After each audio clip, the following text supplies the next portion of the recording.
And now emerges a third explosive factor, the Ark of the Covenant discovery. Should political pressures continue to keep this discovery underground? Why is this artefact so explosive? Will it play a role in coming events?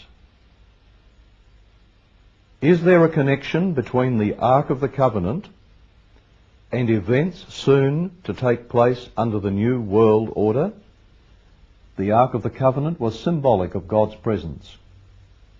Over this box there was a lid, known as the mercy seat. The box was overlaid with gold, while the lid and the angels attached to it were of solid gold. My investigation had led me into numerous localities in a number of countries. I became satisfied that the Ark had not gone to any of these places, that it had not been taken by the Babylonians or the Romans, and that it had not been destroyed either. According to tradition, the Ark and other temple treasures had remained hidden throughout the time of the Babylonian invasions, throughout the 70-year exile of the Jews in Babylonia, and also the entire Second Temple period. They remained hidden throughout the centuries while Jerusalem was under foreign domination, and they remained hidden to the present day. Among those who had sought to find the Ark were Adolf Hitler. His Nazis believed the Ark to be a mystical artifact which would give them supernatural powers over mankind. Mussolini also sought to capture the Ark. The hope was to find a cave that might be down at the original ground level. And so the excavation began. Immediately in front of the cliff face, progressively deeper and deeper. Well, it was not long before there were uncovered several niches, resembling recessed bookcases. And as the digging went deeper, there were found to be 3 of these. As the digging continued down, there was exposed, about 14 feet below the niches, a bedrock. This was a ledge extended 8 feet, about 2.5 metres out from the cliff face. And as the overlay of earth was cleared away, there appeared set into the rock a square shape. It appeared to be a plug, a stone plug.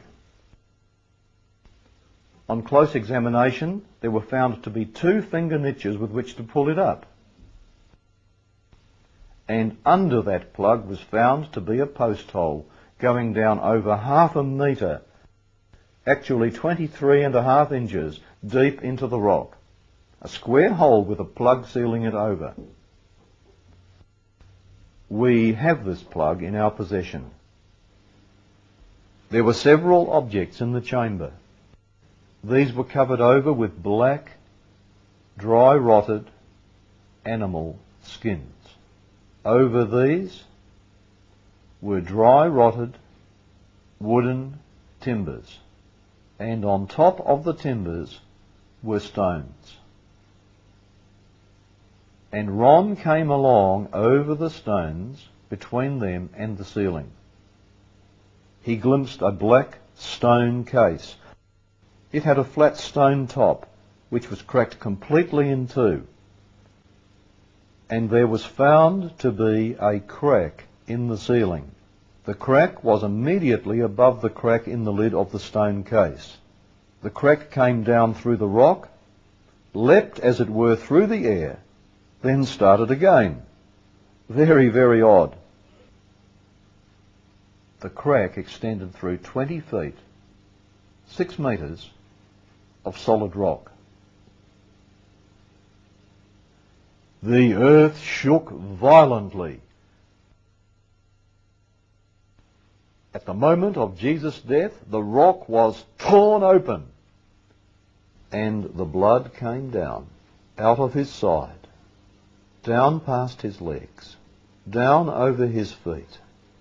It poured into the cross hole and down through the crack in the rock that had been opened to receive it, then straight onto the lid of the stone case, and it sprinkled onto the mercy seat inside that stone case.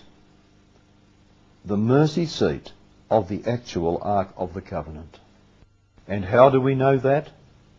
Because the crack has been closely examined, and it shows copious amounts of blood having flowed down into it. It's still there, and it's human blood. My question is that you said that you had the blood of our Lord examined by the Israelis. That's correct. What was their determination of that? Real quickly, okay. Dried blood is dead blood. Everybody knows that, all right? They can test the blood of the pharaohs, the mummies of the pharaohs, all right? There's certain things they can do. They cannot get a chromosome count by any method I'm familiar with, all right? Things keep changing. I don't profess to know everything. However, there's no way I know that you can get a chromosome count out of dead blood. You can get a DNA and some other things, but not a chromosome count, all right? That's done by living white blood cells. Now then, first of all, in this analysis, I took the blood into a laboratory in Israel. I asked one of the people I work with in antiquities, where is a good laboratory that does reliable work? And they said, such and such, such and such. I took it. I just said, please examine this blood and tell me what you can tell me about it. All right? They said, well, look, we're going to reconstitute it. We're going to put it in normal saline and keep it at body temperature for 72 hours with gentle swirling. All right? That's their business. That's great. I said, now I want to be there when you check it out. They said, fine. So I was back. They checked it out. I said, now, they said it's human blood. We can tell that. They did whatever tests they need to do. And then I said, take some of the white blood cells and put them in a growth medium and keep them at body temperature for 48 hours. And they said, well, that'll do no good because it's dead blood. I said, would you please do that for me? And they said, okay, we'll do it. So anyway, I said, I want to be there when you take it out and examine it. So I was back there. They took it out, examined it under a microscope, and the one technician called the other one over there, and then they called the boss over there, and they were talking Hebrew a mile a minute there for a little bit, and they looked at me and they said, Mr. Wyatt, this human blood only has 24 chromosomes in it.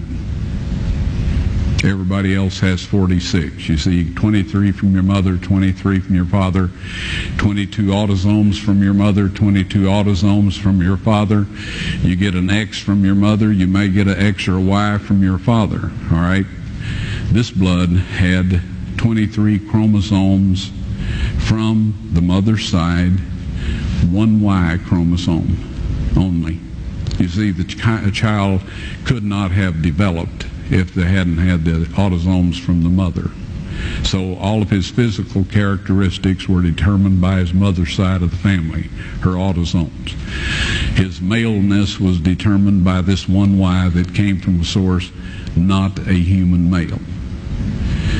Then they said, this blood is alive. And then they said, whose blood is this?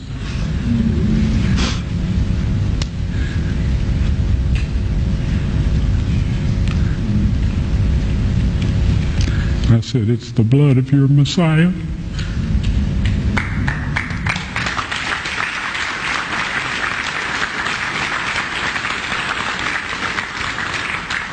And I assure you those men's lives have changed.